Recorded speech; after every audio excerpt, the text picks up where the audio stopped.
Welcome to the DCTV News at Noon program. I'm Kelsey Kiesling. And I'm Kendra Cook. Dolores County Broadcasting Network is the producer of DCTV with support from the Southwest TV Translator Association. If you have a news topic or event you'd like to see covered, give us a call. The studio number is 677-4119. Today's show runs Tuesday at noon and is uploaded to our YouTube channel and our DCTV News at Noon Facebook page to watch on demand. Today's August 28th, 2018. And now the news at noon. Reported by the Cortez Journal, a 54-year-old Colorado man has been killed by a suspected drunken driver while crossing a highway. 54-year-old Michael Campion from Aspen Village was hit and killed while crossing Highway 82 in Basalt just after 9 p.m. Friday. Colorado State Patrol Trooper Gary Cutler says the suspect was arrested about a mile away on suspicion of driving under the influence and fleeing the scene of an accident. Basalt Police Chief Greg Knott told the Aspen Daily News that a police officer saw the collision and attended to Campion while others found the driver. He had lived in the area for more than 20 years and worked as a mason. His friend Jay Edelman says Campion had just finished eating dinner with friends and was crossing the highway to get the bus back home when he was hit. From KJC-TV Channel 8, Grand Junction, photo Carrie Greer, USFS. One of the worst wildfire seasons in Colorado history has been costly as well. Wildfires have already ripped through more than 400,000 acres in the state, making this the second worst year on record. The cost of fighting the fires is nearly $145 million as of August 15th, according to the Denver Post. In western Colorado, the 416 fire has been the most expensive so far, checking in at more than $30 million. The Cache Creek fire cost $6 million to fight, and so far the Lake Christine fire has tallied up more than $17 million. Who's responsible for paying for all of it? It depends on where the fire burned and who is putting it out.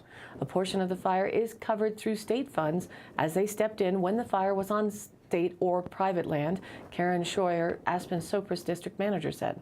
The remaining costs will be covered by federal taxpayer dollars to cover that amount on both BLM lands and national forests. Colorado counties pitch into the state's wildfire suppression fund. According to the public policy firm Pew Charitable Trust, that covers around $1 million. That means when it goes over, the lawmakers will have to rebalance their budgets to meet the costs. FEMA sometimes helps, but some fires are too remote to qualify if they didn't threaten life or critical infrastructure. Also, federal money has been strained. The Forest Service spends more than half of their budget now on wildfire suppression. In December, Congress passed a budget that includes about $2 billion a year to combat wildfires over the next decade. The National Interagency Fire Center is currently battling fires on more than 2 million acres of land all across the U.S. The current INSAWeb map shows there are 7 current wildfires still listed in Colorado. The Bull Draw fire is at 30,208 acres, 54% contained. The Plateau fire, as of 6 days ago, was 95% contained, topping out at just under 20,000 acres. Cabin Lake fire is 82% contained, just under 6,000 acres. Silver Creek fire is 50% contained with just under 5,000 acres. Cache Creek is 55% contained at 2,703 acres. Sugarloaf is 35% contained at 1,280 acres, and the Lake Christine fire is 90% contained or more at 12,588 acres. Reported by the Cortez Journal, a commuter bus and a semi-trailer traveling on a Utah highway were accidentally hit when someone fired a series of shots from a nearby peach orchard early Monday morning, police said. No one was hurt, but officers are still trying to determine who opened fire 5 to 10 times, said Ty Berger, chief deputy at the Davis County Sheriff's Office. The bus and semi-trailer were struck by 1 bullet each. Investigators don't think the shooter was aiming at the vehicles because the shots were fired from within a peach orchard full of thick, tall trees that would have prevented the shooter from seeing U.S. Route 89, where the bus and semi-trailer were traveling, Berger said. The bus was taking commuters to Salt Lake City when a bullet went through one of its windows near Fruit Heights, about 20 miles north of Salt Lake City. Utah Transit Authority spokesman Carl Arke said 12 passengers were transferred to another bus to finish the route. The semi-trailer hauling cement dust was hit once in its trailer. Berger said whoever the shooter was could have been in there just shooting critters or plunking at trees. Reported in the Durango Herald and from SBDC, photo Patrick Armijo. Small businesses that suffered lost sales because of the 416 fire and subsequent flooding and debris flows can now apply for federal disaster loans. The Small Business Administration has opened its economic injury disaster loans to small businesses, agricultural cooperatives, and private nonprofit groups that suffered economic losses, such as lost sales stemming from the wildfire and debris flows. Bill Kuntz, an SBA spokesman, said the deadline to apply for the loans is May 24th of 2019. Quote, the loans are for small businesses that have lost revenue because of the fire, he said. They help pay the bills while the small business goes through the recovery process. Kuntz said there is no cost to apply, and if a loan is granted, he said, the business does not have to accept it. Loans are offered at no more than 4% interest rate and can be granted for a 15 or 30-year term. Loans can be for as much as $2 million. You can't get your hands on cheaper money. That's pretty much the bottom line, Kuntz said. Loans are available to small businesses, small agricultural cooperatives, and private nonprofits in La Plata, San Juan, Archuleta, Montezuma, and Dolores counties, and all counties contiguous to those counties, either in Colorado or New Mexico. Applying for economic injury disaster loans is similar to applying for a bank loan, Kuntz said. Applicants will have to provide sales data showing an economic loss when the 416 fire occurred, and they will need to provide tax returns. At some moment after June, you will be able to see income dropping. The more information, the better, Kuntz said. The loans apply only to economic losses and do not cover the cost to replace physical structures, infrastructure, buildings, or other capital losses caused in the mudslides subsequent to the fire. The loans cover only economic losses, usually lost revenue from declining sales because of the fire and subsequent floods. Loan terms and amounts are made on a case-by-case basis and are unique to losses found in the individual businesses. Applicants may apply online, receive additional disaster assistance information, and download applications at disasterloan.sba.gov. Applicants may also call SBA's Customer Service Center at 800-659-2955 or email disastercustomerservice@sba.gov for more information about SBA disaster assistance. Reported by the Cortez Journal, the number of highway deaths involving Colorado drivers who had marijuana in their system grew again in 2017, a new state study shows. At the same time, traffic fatalities in which drivers had enough marijuana in their bloodstream to be deemed legally impaired dropped sharply from 52 in 2016 to 35 last year. The reason for this seeming contradiction, marijuana can remain in the bloodstream for weeks, so a positive blood test may not mean a driver was stoned at the time of a deadly crash.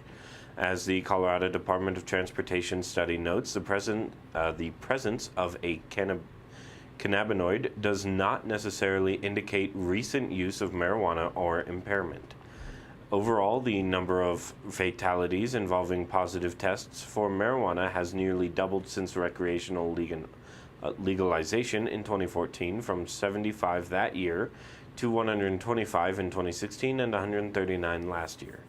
Colorado law specifies that drivers with 5 nanograms of active tetrahydrocannabinol, THC, in a milliliter of their blood can be prosecuted for driving under the influence of marijuana. A striking finding in the new study was the death toll involving people driving around with a cocktail of drugs in their bodies.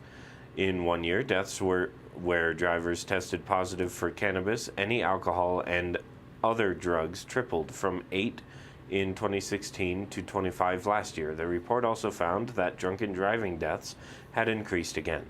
26% of those killed in crashes, or 171 people, had blood alcohol content of 0.08% or greater, Colorado's drunken driving limit, compared to 161 in 2016 and 151 in 2015.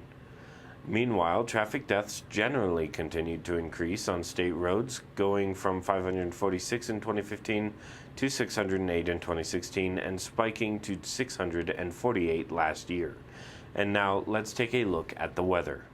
Here's the NOAA National Weather Map for today. Heavy rainfall is expected for a third day over Wisconsin. An additional 3 to 6 inches is possible locally this afternoon and tonight, which would worsen the flood situation across the southern part of the state.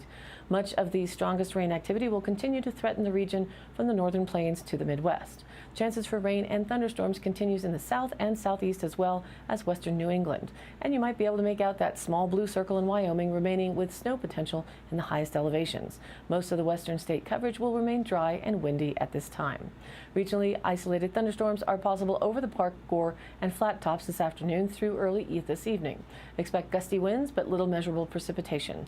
There is the potential for critical fire weather conditions Wednesday and Thursday afternoon and evening due to the winds, low humidity, and dry fuels. Meanwhile, there remains a chance for afternoon and evening thunderstorms each day over the mountains. Our DCTV 5-day outlook for today: sunny with a high near 82, south-southeast winds 10 to 15 miles an hour becoming southwest in the afternoon. Tonight, clear with a low around 53, southwest winds 5 to 15 miles an hour becoming east-southeast after midnight. And Wednesday, sunny with a high near 83, southeast winds 5 to 15 miles an hour becoming south-southwest in the afternoon. Wednesday night, mostly clear with a low around 56, south-southwest winds 5 to 15 miles an hour becoming southeast after midnight. Thursday, sunny with a high near 84, southwest winds 5 to 15 miles an hour. Thursday night, partly cloudy with a low around 56. And Friday, mostly sunny with a high near 82. Friday night, partly cloudy with a low around 56. Saturday, mostly sunny with a high near 81. Saturday night, partly cloudy with a low around 54. And Sunday, mostly sunny with a high near 80. Sunday night, mostly cloudy with a low around 54. And now back to the news. According to the Cortez Journal, a dog that survived almost 3 weeks in Colorado's Rocky Mountains after being thrown from a vehicle in a crash has been reunited with its family. The year-old canine, a golden doodle named Bentley, was lost when the vehicle it was traveling in slid off the edge of a mountain road west of Pueblo and plunged 600 feet down an incline on August 7th. The crash killed Jennifer Orr of Wichita, Kansas, and seriously injured her 21-year-old daughter, Samantha. Samantha Orr returned to the crash scene after being released from the hospital. Orr and others spotted Bentley early Saturday and captured on video the moment when they were able to lure the animal in with food and a toy. KKTV reports the dog was malnourished and dehydrated, but otherwise fine. Reported in the Durango Herald file photo. There are already more than half a dozen questions we know voters will get to answer on the ballot in November. These 9, if passed, include measures that would remove the definition of industrial hemp from the state constitution and also cut language about slavery from it. 2 would change the way we draw our political boundaries for Congress and the legislature, and yet another would change how our ballots actually look. 2 more are competing for how we should fund our roads, and 1 would change how we fund education. Meanwhile, the state is still determining whether other measures will make November's ballots. Those include limiting payday loans and fracking, requiring governments to compensate property owners if they pass laws hurting their fair market values, and changing the state's campaign finance limits. In Colorado, it's relatively easy to change the state's ever-changing constitution or change state laws by putting questions on the ballot for voters to decide. These questions wind up before voters in one of 2 ways: by people gathering enough signatures, 98,492 of them this year, or by the General Assembly voting by a 2/3 majority to put them directly on. Those trying to change the Constitution, however, faced new hurdles. Because of a successful 2016 ballot measure to limit ballot measures, campaigns must gather signatures in all 35 Senate districts instead of just along the populous Front Range. Any measure that could change the Constitution also must pass with at least 55% of the vote. All campaigns had to turn in their signatures by August 6th. Before voters get their ballots in the mail in November, they will get an information booklet produced by state government called a Blue Book. The booklet is filled with analysis about the questions, including arguments for and against each measure.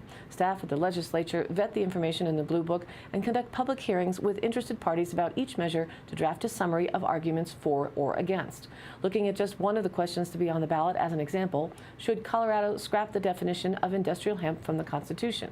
In the state where voters first legalized the sale and consumption of recreational marijuana, lawmakers agreed during the last session to now ask voters whether Colorado should remove the definition of industrial hemp from the state constitution. Colorado is the only state to put such a definition in its constitution, according to hemp industry lobbyist Cindy Sovine. And in it, industrial hemp is defined as, quote, the plant of the genus cannabis and any part of such plant, whether growing or not, with a delta-9 tetrahydrocannabinol concentration that does not exceed 0.3% on a dry weight basis. Hemp is the non-psychoactive type of a cannabis plant. In other words, it cannot get you high, but it can be used as an agricultural product for anything from clothing to construction materials, health foods to biofuels.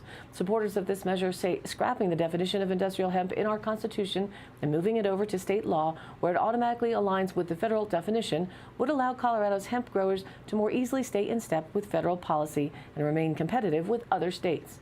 If the definition stays in the Constitution and and the federal definition of hemp changes, Colorado could find itself out of compliance and stuck that way until the next election, when the question would likely again appear on the ballot. Sovine said she hopes this measure passes in November and that voters aren't confused and think it is trying to get rid of hemp.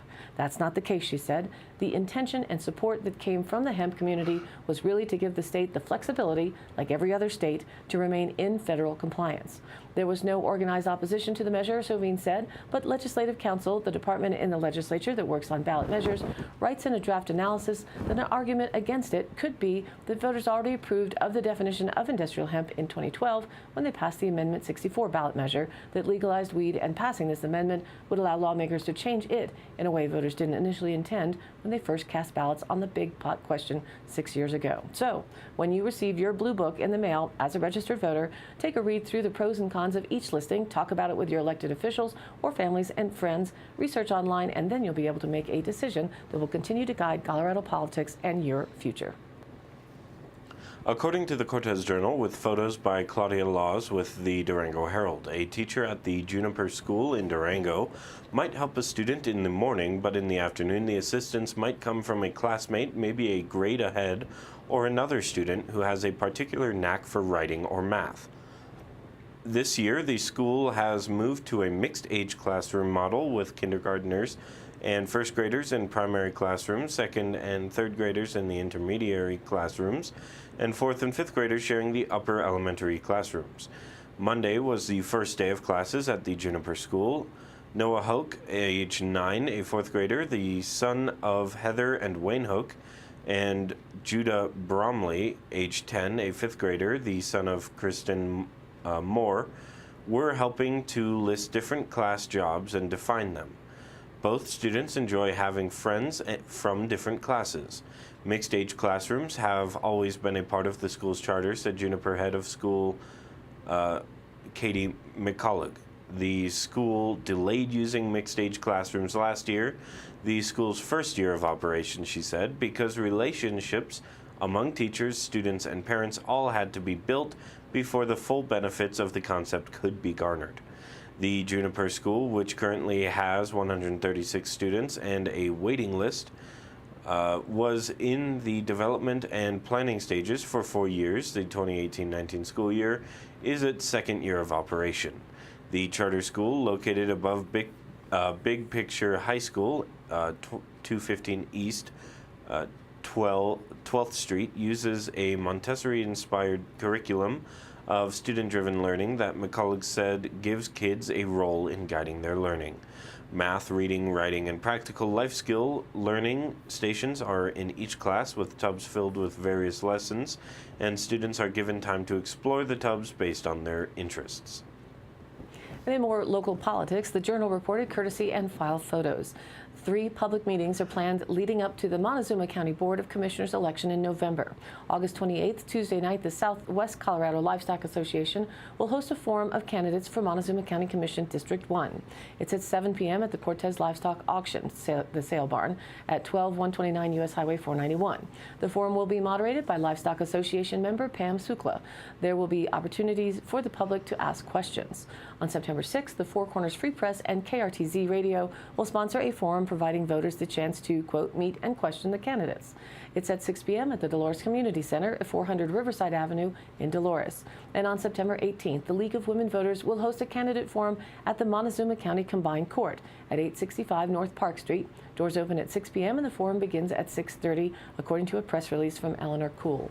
Candidates include Republican Jim Candelaria, unaffiliated Steve Chappelle, Democrat M.B. McAfee, and unaffiliated Jesse James Satley.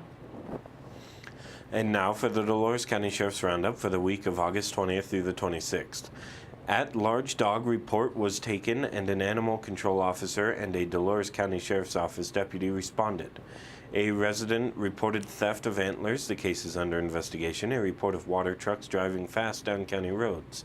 A burglary report was taken. The case is under investigation. A dispute between a tenant and landlord was reported. The case is under investigation. A report of dogs running at large in town was reported and an animal control officer responded. Illegal use of a phone number was reported and the case is under investigation. That concludes today's roundup. Stay tuned for continued updates. And today's High Canyon Country happenings. Thursday, August 30th, San Juan Regional Medical Center will hold a career fair to showcase healthcare positions for caregivers. That runs from 8:30 a.m. to 6 p.m. at the Hampton Inn, 2244 East Hawkins Street in Cortez. The fair is primarily for caregivers who are seeking careers with competitive pay and benefits at a nonprofit community hospital. Available career opportunities include positions to provide emergency medical, nursing, support, and professional services. San Juan Regional is based in Farmington with clinics in Aztec, Bayfield, and Cortez. For more information, visit them online at sanjuanregional.com. The Rock, reaching out to community and kids, is continuing their art class program with a special 3 nights of classes for adults. This Thursday, August 30th, September 27th, and October 11th at the Rock Building at 6:30 p.m. It's free to Dolores County residents. They'll be taught by local art talent Cody Lyon, who's internationally renowned for her artistic talents. For all the details on the Hangout Club for kids on Saturdays for ages 12 and up and Fridays for ages 10 to 12 from 6 to 9 p.m., contact The Rock at 970-739-3562. And Saturday, September 1st from 2 to 5 p.m., State 38 will be rocking the beer garden stage at the Enterprise Bar and Grill in Rico, playing rock, blues, and originals out of Cortez, Colorado. And all of these happenings are posted on our DCTV News at Noon Facebook page, along with the YouTube replays, weather, original stories, and local posts. To share your event or information, contact us. Email dcbnnews@gmail.com or call the station 970-677-4119.